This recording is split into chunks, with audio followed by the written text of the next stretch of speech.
Mungu na kubadilika. Kitabu cha Petro wa kwanza sura ya 4 mstari wa 10 kinasema, kila mmoja kwa kadri ya kipawa alichopewa na Mungu atumie kipawa hicho kuwahudumia wengine kama mawakili wema wa neema ya Mungu. Maana yake ni kwamba wewe ambaye una kipaji fulani, una kipawa fulani, hiko kipo kwa ajili ya wengine na sio kwa ajili yako peke yako. Na kama hukutambua una kipawa gani, basi hizi mbinu tatu zitakufanya uweze kujua na kipawa chako kiweze kuleta faida kwa wengine. Kitu cha kwanza unachotakiwa kufanya ni discovering, yaani kuvumbua au kuibua, kwa kujifanyia tathmini, kuhudhuria semina mbalimbali, kuomba ushauri kwa watu ambao wanafanya kile kitu ambacho unatamani kukifanya.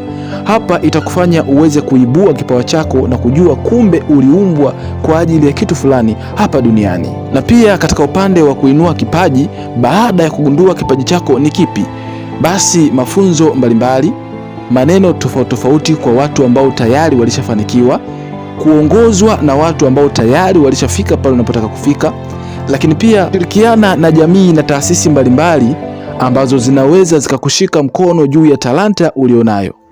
Hiki kitu pia kitafanya uweze kugundua kusudi la wewe kuumbwa hapa duniani, na mwisho wa siku ukaja kuleta matunda kwa wale wote ambao wanayahitaji. Na kitu cha tatu ni kung'ara.